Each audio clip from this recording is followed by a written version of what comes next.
Good morning दोस्तों। आज है 17 मई 2021। 17 मई 2021 को मैं आपका एनालाइज स्टैटिक जीके पर स्वागत करता हूं। आज हम करंट अफेयर के महत्वपूर्ण बिंदुओं पर बात करेंगे। इसके साथ साथ वीकली जो हम लोगों ने करंट रिवीजन किया है उस पर भी 5-5 क्वेश्चन आपके सामने लेकर आऊँगा। और उसके साथ साथ मैं आपके लिए स्टैटिक जीके के महत्वपूर्ण बिंदुओं को भी 10 क्वेश्चन लेकर आऊँगा, टॉप 10 करके। ठीक है, आइए चलते हैं आज का करंट अफेयर के रिवीजन क्वेश्चन पर। नासा के अंतरिक्षयान पावर सोलर प्रोब ने किस ग्रह से सिग्नल भेजा है? तो पावर सोलर प्रोब किसके लिए भेजा गया है? सूर्य की जानकारी लेने के लिए नासा के द्वारा भेजा गया है। नासा कहाँ की स्पेस एजेंसी है? अमेरिका। कहाँ की? अमेरिका की। तो किस ग्रह से भेजा है सिग्नल? शुक्र ग्रह से। किस ग्रह से? शुक्र ग्रह से। ठीक है, ध्यान करिएगा। तो पावर सोलर प्रोब कहाँ का है? किस गणना के लिए किया गया है? सूर्य की जानकारी लेने के लिए छोड़ा गया है। किसके द्वारा? नासा के द्वारा। आइए चलते हैं अगले प्रश्न पे। कोरोना के संक्रमण में भारतीय सशस्त्र बल द्वारा कौन सी योजना चलाई गई? तो भारतीय सशस्त्र बल द्वारा कौन सी योजना चलाई गई है कोरोना के काल में? कोजीत। कौन सी? कोजीत। ठीक है, ध्यान करिएगा। कोजीत योजना किसके द्वारा चलाई गई है? भारतीय सशस्त्र बल द्वारा। आइए चलते हैं अगले प्रश्न पे। आईसीसी टेस्ट रैंकिंग में शीर्ष पर कौन है? आईसीसी टेस्ट रैंकिंग में 2021 में शीर्ष पर कौन है? Kane Williamson. कौन है? Kane Williamson. ठीक है, केन विलियमसन फर्स्ट पर है। तो सेकंड पर कौन है? Steve Smith. और फर्स्ट पर केन विलियमसन। और इसके बाद चलते हैं अगले प्रश्न पे। गिल्मो कैनो वर्ल्ड प्रेस पुरस्कार 2021 किसको मिला है? किसको मिला है? मारिया रेस। किसको? मारिया रेस को। ठीक है, मारिया रेस को मिला है गिल्मो कैनो वर्ल्ड प्रेस पुरस्कार। क्यों मिला है? पत्रकारिता के क्षेत्र में साहसपूर्ण कार्य करने के लिए। ठीक है, उसके बाद अगला पॉइंट 8 मई। 8 मई को कौन सा दिवस है? पहला तो है रेड क्रॉस। कौन सा है? Red cross. और दूसरा है 8 ही मई को प्रवासी पक्षी दिवस। ठीक है, प्रवासी पक्षी दिवस।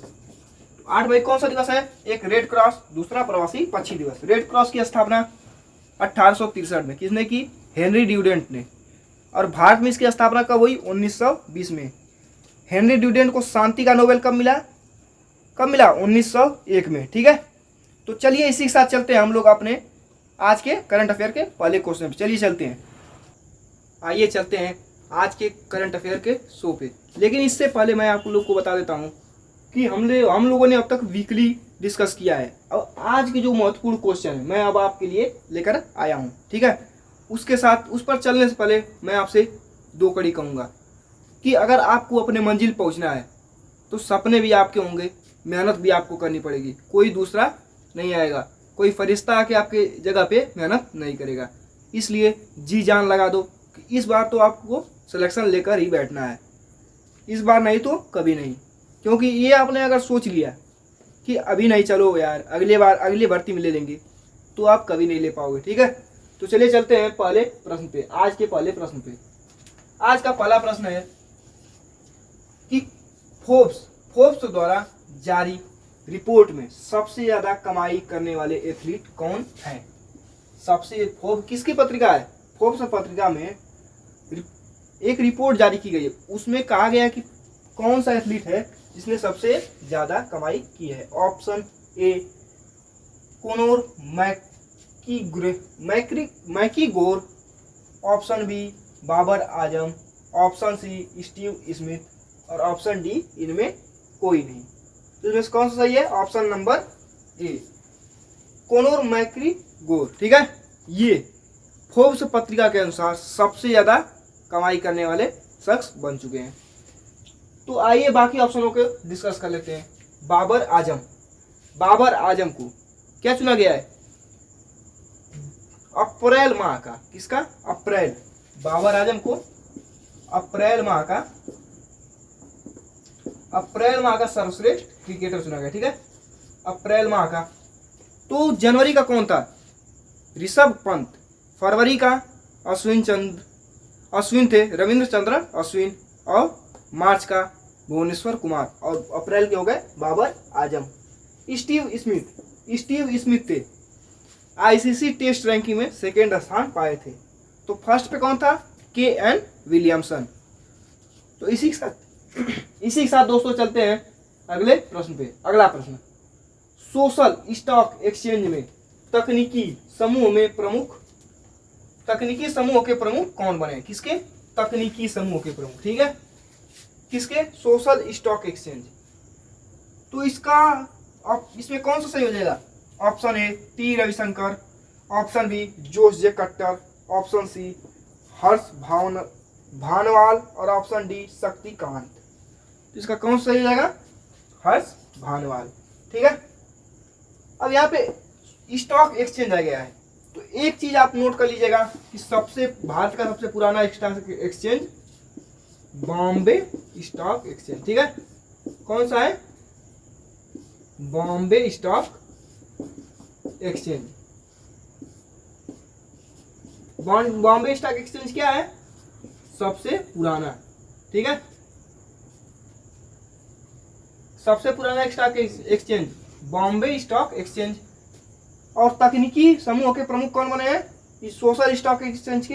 हर्ष भावनाल। अब चलते हैं अगले ऑप्शन पर, टी रविशंकर को रिजर्व बैंक ऑफ इंडिया की स्थापना 1935 में। इसके RBI के पहले गवर्नर ऑसबॉर्न स्मिथ, वर्तमान में शक्तिकांत दास और प्रथम भारतीय गवर्नर CD देशमुख। तो RBI में कितने डिप्टी गवर्नर होते हैं? 4 होते हैं। उसमें से यह हाल ही में चुने गए टी रविशंकर।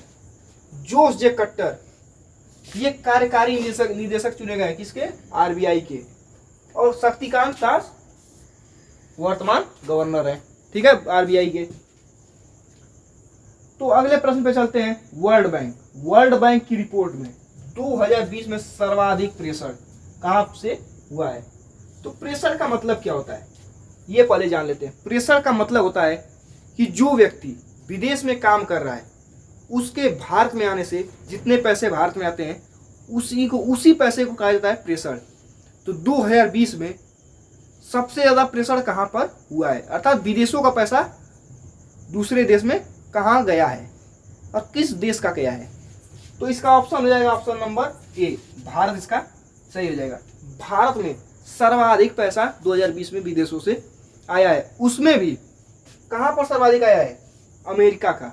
सबसे पहले अमेरिका का सबसे ज्यादा, उसके बाद संयुक्त अरब अमीरत UAE का, उसके बाद किसका आया? सऊदी अरब का। तो भारत में सर्वाधिक पैसा 2020 में कहां से आया? अमेरिका, उसके बाद संयुक्त अरब अमीरात और तीसरा सऊदी अरब। तो पहले तो भारत हो गया, दूसरे पर कौन है? चीन। ठीक है, चीन दूसरे पर है और तीसरे पर जापान और चौथे पर तीसरे ऑप्शन जापान का। जापान की राजधानी क्या है? टोक्यो। क्या है? टोक्यो। ठीक है, जापान की राजधानी टोक्यो। और नेपाल की काठमांडू। आप लोगों ने हाल ही में देखा होगा कि नेपाल में KP ओली की सरकार थी, लेकिन उनको बहुमत ना मिलने के कारण उनकी सरकार गिर गई। लेकिन फिर से KP ओली ने नेपाल के प्रधानमंत्री पद की शपथ ले ली। तीसरी बार शपथ ली है। ठीक है, तीसरी बार शपथ ली है किसने? KP ओली। ठीक है, KP ओली ने क्या लिया है? तीसरी बार शपथ। कहाँ की? नेपाल की। नेपाल की राजधानी काठमांडू, जापान की टोक्यो और चीन की बीजिंग। क्या है? बीजिंग। ठीक है, अब भारत की तो आप सभी लोग जानते होंगे दिल्ली। ठीक है, नई दिल्ली। तो चलिए चलते हैं अगले प्रश्न पर। सूरीराम, कहाँ के? सूरीराम गणराज्य का भारतीय राजदूत कौन बने हैं? सूरीराम गणराज्य के भारतीय राजदूत कौन बने हैं? तो option A Bala Venkatesh, option B Manpreet Mohra, option C S Balachandran और ऑप्शन डी रतनजीत सिंह। इसका कौन सा सही हो जाएगा? एस बालचंद्रन। ठीक है, एस बालचंद्र कहाँ के बने हैं? सूरीराम गणराज्य के भारतीय राजदूत बने हैं। और बाला वेंकटेश ये कहाँ के बने हैं? ये कहाँ के हैं? रूस के भारतीय राजदूत। मनप्रीत मोहरा ऑस्ट्रेलिया, कहाँ के? ऑस्ट्रेलिया। ठीक है, और रतनजीत सिंह यूएसए, अमेरिका। तो चलिए इसी के साथ चलते हैं अगले प्रश्न की ओर। चलिए चलते हैं। अगला प्रश्न है 2021 ब्रीट पुरस्कार में किसे ग्लोबल आइकॉन पुरस्कार मिला है? कौन सा ग्लोबल आइकॉन पुरस्कार मिला है? ठीक है, ग्लोबल आइकन का मतलब कि जो मानव जनजाति को सही रास्ते पर ले जा रही हो। ये पुरस्कार किसको मिला है? Option A Geetanjali Rao, option B Anupam Kher, option C Taylor Swift, option D Rajinikanth. तो किसको मिला है? टेलर स्विफ्ट को। ठीक है, ग्लोबल आइकन पुरस्कार। तो ध्यान करिएगा। चलिए चलते हैं इसी के साथ अगले प्रश्न पर। अगला प्रश्न है गीतांजलि राव। गीतांजलि राव को क्या मिला है? किड्स ऑफ द ईयर का पुरस्कार किसको मिला है? गीतांजलि राव को। ठीक है, तो अगला ऑप्शन अनुपम खेर। अनुपम खेर को New York city international film festival पुरस्कार। अनुपम खेर को New York city international film festival पुरस्कार मिला है। और ऑप्शन डी रजनीकांत। रजनीकांत को क्या मिला है? दादा साहेब फाल्के पुरस्कार, इनको और अमिताभ बच्चन को। ठीक है, तो इसी के साथ चलते हैं। आइए दोस्तों अगले प्रश्न पे चलते हैं। अगले प्रश्न पे अगला प्रश्न है हाल ही में कोलोनियल पाइपलाइन पर साइबर हमला हुआ है, यह कहाँ है? यह कहाँ है? यह कहाँ है? ठीक है, तो ऑप्शन ए यूएसए अर्थात अमेरिका, ऑप्शन बी चीन, ऑप्शन सी भारत और ऑप्शन डी यूएई। इसका सही क्या हो जाएगा? Option A America. अमेरिका में कोलोनियल पाइपलाइन पर साइबर हमला हुआ था जो हाल ही में चर्चा में था। ठीक है, तो इसी के साथ चलते हैं ऑप्शन नंबर बी पर। चीन का ताइवेन, कौन सा? ताइवेन फर्स्ट,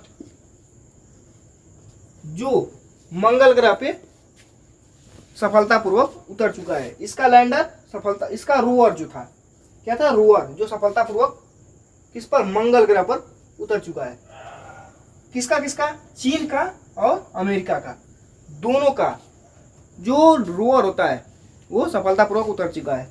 और भारत और यूएई फर्स्ट ऐसे देश हैं जिन्होंने पहले ही बार में मंगल पर सफलतापूर्वक पहुंच गए थे। ठीक है, तो चलिए इसी के साथ दोस्तों चलते हैं अगले प्रश्न पे। मोलेरकोल, कौन?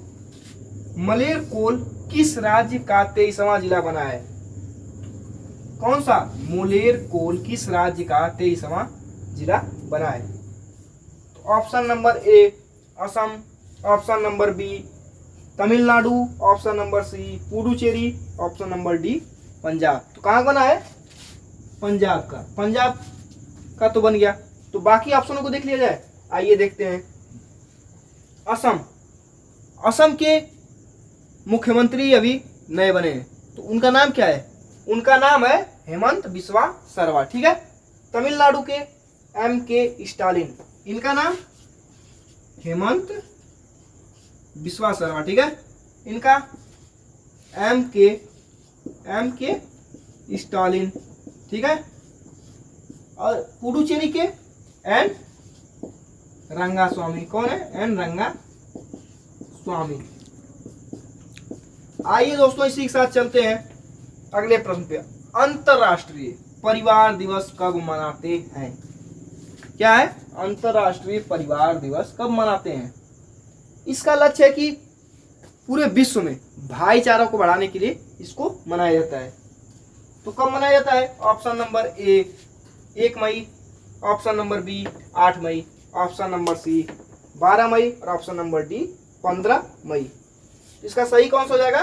15 मई को। तो बाकी ऑप्शन को देख लिया जाए। 1 मई को विश्व श्रमिक दिवस, क्या है? विश्व श्रमिक दिवस। 8 मई को रेड क्रॉस, ठीक है। रेड क्रॉस के बारे में भी हमने आपको पहले थोड़ी देर पहले बतलाया, पिछले क्वेश्चन में मैंने आपको बतलाया। 12 मई नर्स दिवस, ठीक है। और 15 मई को अंतर्राष्ट्रीय परिवार दिवस। तो आइए चलते हैं इसी के साथ अगले प्रश्न पे। अगला प्रश्न, नीरा टंडन कहाँ के व्हाइट हाउस की वरिष्ठ सलाहकार नियुक्त बनी है? ठीक है, तो कहाँ की बनी है? व्हाइट हाउस है कहाँ पर?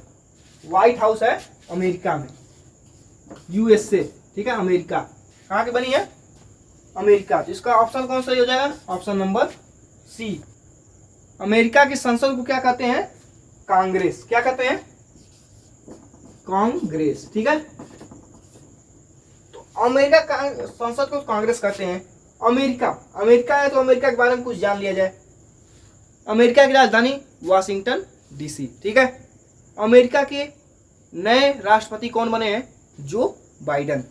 और अमेरिका की उपराष्ट्रपति कमला हैरिस, ठीक है, जो भारतीय हैं।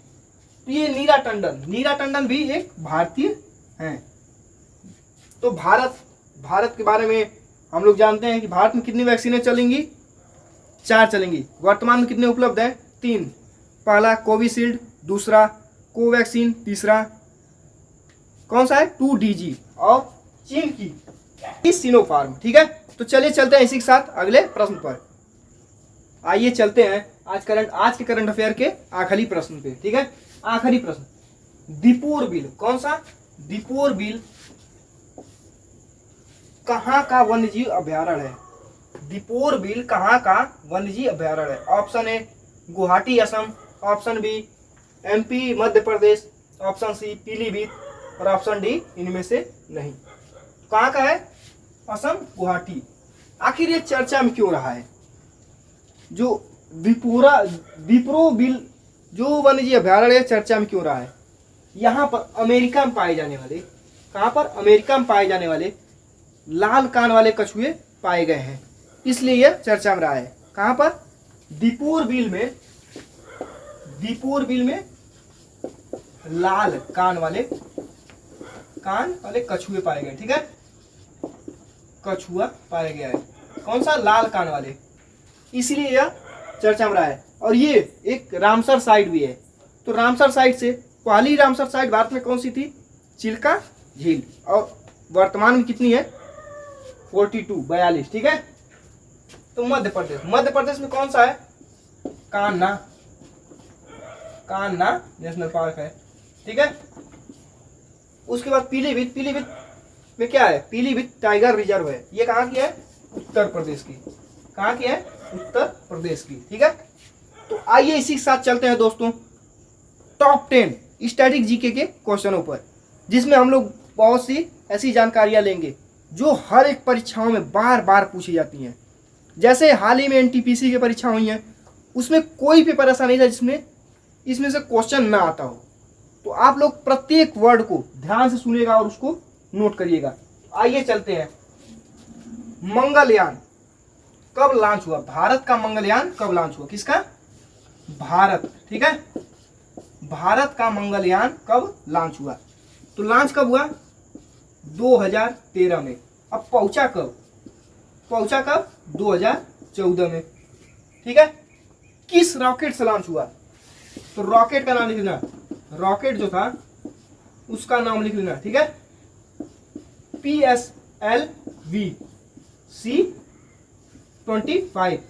PSLV-C25 से यह लॉन्च हुआ, ठीक है। और ये मंगलयान किस नोट पर है? 2000 के नोट पर है, ठीक है। आप लोगों ने देखा होगा 2000 के नोट पर मंगलयान छपा हुआ है। और किस रॉकेट से लॉन्च हुआ? PSLV-C25 रॉकेट से। कब लॉन्च हुआ? 2013 में, पहुंचा कब? 2014 में। तो हम लोगों ने एक क्वेश्चन के अंतर्गत कई क्वेश्चन जान लिए। इसी के साथ चलते हैं अगले पॉइंट पर। अगला पॉइंट, इसरो का मुख्यालय कहाँ है? इसरो का तो मुख्यालय हो गया बंगलुरु, ठीक है। लेकिन क्या हमको इतना जानने से हमारा पेपर बीट होगा? नहीं होगा। तो चलिए इसके बारे में और जानते हैं, ठीक है। इसरो का full form Indian space research organisation. क्या है? Indian space research organisation. इसकी स्थापना कब हुई? 1969 में। इसकी मुख्यालय बंगलुरु में। और इंडियन स्पेस रिसर्च ऑर्गेनाइजेशन का वर्तमान अध्यक्ष कौन है? के सिवान, ठीक है। के सिवान अध्यक्ष है। मुख्यालय हो गया बंगलुरु और 1969 में इसकी स्थापना। आइए दोस्तों चलते हैं। हाँ, एक चीज और नोट कर लीजिएगा, विक्रम साराभाई। कौन? विक्रम साराभाई, ठीक है। विक्रम साराभाई क्या कहता है? अंतरिक्ष, भारत के अंतरिक्ष का जनक, ठीक है। भारत के अंतरिक्ष विज्ञान का जनक, ठीक है। भारत के अंतरिक्ष विज्ञान का जनक कौन है? विक्रम साराभाई। आइए इसी के साथ दोस्तों चलते हैं अगले पॉइंट पर। डीआरडीओ ये हमारे देश के सेना को डेवलप करने के लिए इसकी बहुत ही बड़ी भूमिका है, और हमारे देश को भी इसकी बहुत ही बड़ी भूमिका है डेवलप करने के लिए। तो डीआरडीओ की स्थापना कब हुई? डीआरडीओ की स्थापना तो हो गई 1958 को। कब हुई? 1958 को। इसकी फुल फॉर्म क्या होती है? हमको अगर पेपर बिट करना तो ये तो जानना पड़ेगा पूरा इसका डिटेल। इसका फुल फॉर्म क्या होती है? DRDO full form defence research and development organisation, ठीक है। क्या होती है? Defence research and development organisation. इसकी स्थापना 1958 को, और इसका मुख्यालय नई दिल्ली, ठीक है, नई दिल्ली। और इसके अध्यक्ष कौन है? सतीश रेड्डी। कौन है? सतीश रेड्डी, ठीक है। तो ध्यान करिएगा, डीआरडीओ का मुख्यालय नई दिल्ली, स्थापना 1958 और अध्यक्ष सतीश रेड्डी। और इंडियन स्पेस रिसर्च ऑर्गेनाइजेशन का स्थापना 1969 को, मुख्यालय बंगलुरु और अध्यक्ष के सिवान। अंतरिक्ष विज्ञान के जनक विक्रम साराभाई। तो आइए इसी के साथ चलते हैं अगले प्रश्न पे। अगला प्रश्न, लाल चींटी में कौन सा अम्ल पाया जाता है? तो कौन सा अम्ल पाया जाता है? फार्मिक अम्ल। कौन सा? फार्मिक अम्ल, ठीक है। फार्मिक अम्ल लाल चींटी में पाया जाता है। तो इसी के साथ चलते हैं अगले पॉइंट पर, कल्पक्कम और कुडनकुलम। कल्पक्कम और कुडनकुलम, ठीक है। कहाँ के परमाणु संयंत्र हैं? कहाँ के हैं कल्पक्कम और कुडनकुलम? तमिलनाडु के। कहाँ के? तमिलनाडु के, ठीक है। तो हम आपसे एक ही बात कहना चाहेंगे कि हम जो करंट अफेयर के अलावा जो एक्स्ट्रा चीजें बताते हैं उसको आप प्रत्येक दिन नोट कर लो, और ज्यादा नहीं। आप प्रत्येक दिन, आपको जीने के लिए ऑक्सीजन की आवश्यकता होती है, रहने के लिए मकान, घर, पानी, सबकी आवश्यकता होती है। इसी के साथ साथ आपको अगर जॉब पानी है तो ये जो मैं एक्स्ट्रा पॉइंट बता रहा हूँ इसकी आपको बहुत ज़्यादा आवश्यकता पड़ेगी, और पेपर के समय आपको एक एक पॉइंट आपको बहुत ही बहुमूल्य होगा, ठीक है। आइए दोस्तों चलते हैं इसी के साथ अगले पॉइंट पे, स्टैटिक जीके के। आइए दोस्तों तो चलते हैं स्टैटिक जीके के अगले टॉप 5 पर। हमने टॉप 5 पहले पार्ट में देखा, टॉप 5 अब देख रहे हैं। तो चलिए चलते हैं। रेलवे संग्रहालय कहाँ है? रेलवे संग्रहालय कहाँ है? कहाँ है रेलवे संग्रहालय? मैसूर और हुबली में। कहाँ है? मैसूर और हुबली। कहाँ पर है? मैसूर और हुबली, ठीक है। कहाँ पर ये दोनों है? कर्नाटक में, ठीक ना। कर्नाटक, मैसूर और हुबली में रेलवे का संग्रहालय है। ये नोट कर लीजिएगा जिनको रेलवे का परीक्षा देना हो, बहुत ही इंपॉर्टेंट है, ठीक है, बहुत ही इंपॉर्टेंट है, नोट कर लीजिएगा, क्योंकि ये परीक्षाओं में पूछा जा चुका है। एनटीपीसी के लोथल में किसका संग्रहालय है? तो लोथल आप पहले बताइए कहाँ है? कहाँ है? गुजरात में है, जो प्राचीन इतिहास का बंदरगाह भी कहा जाता था। प्राचीन इतिहास का लोथल को बंदरगाह भी कहा जाता है, ठीक है। ये कहाँ पर है? गुजरात में। तो गुजरात में किस का संग्रहालय है? लोथल गुजरात में किस चीज का संग्रहालय है? समुद्री संग्रहालय, ठीक है, समुद्री संग्रहालय, संग्रहालय।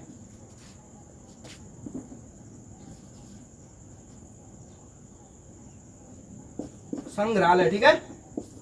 और गुजरात में, ये तो लोथल में होगा समुद्री संग्रहालय, और गुजरात में खिलौनों का संग्रहालय, ठीक है। खिलौनों का संग्रहालय कहाँ है? खिलौनों का संग्रहालय, ठीक है, कहाँ पर है?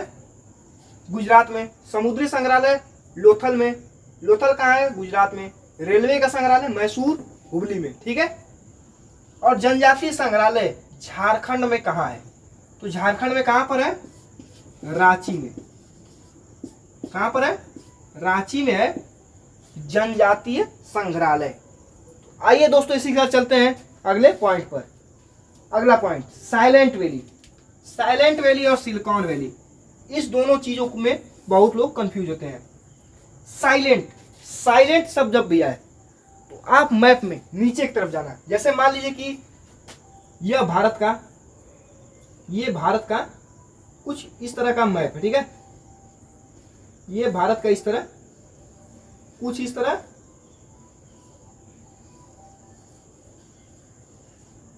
ये भारत का मैप है। ये गुजरात हो गया, यहां पर कुछ हिस्सा मध्य प्रदेश का लगता है, इधर महाराष्ट्र का है, बीच में गोवा है, उसके बाद ये हिस्सा है कर्नाटक का। तो कर्नाटक ऊपर है सिलिकॉन, ठीक है, कर्नाटक ऊपर सिलिकॉन, और नीचे क्या है? साइलेंट। तो कहने मतलब जब आप आवाज धीरे करते हो तो साइलेंट होते हो ना, तो साइलेंट वैली कहां पर हो गई? केरल में। कहां पर? केरल में। जब आप आवाज धीरे करते हो आपकी आवाज साइलेंट होती है ना, लोग कहते हैं साइलेंट हो जाओ, आवाज मत करो। इसलिए जब नीचे आओगे मैप में तो कहां पर आओगे? केरल में, ठीक है। तो केरल में साइलेंट वैली, और उससे ऊपर सिलिकॉन वैली कहां पर है? बंगलुरु में, ठीक है। बंगलुरु में क्या है? Silicon valley.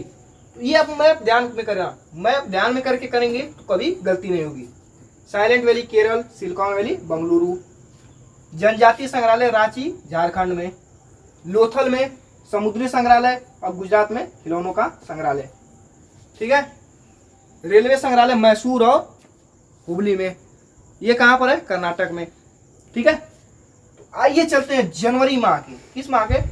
जनवरी माह के महत्वपूर्ण दिवस। तो जनवरी माह के महत्वपूर्ण दिवस को हम यहां पर लिख रहे हैं, ठीक है।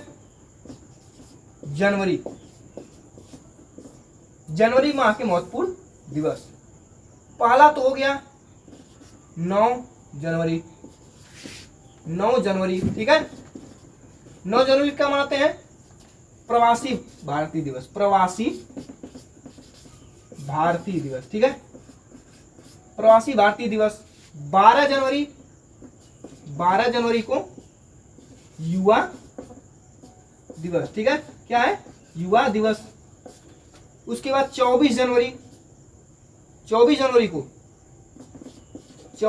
को है बालिका दिवस, क्या है?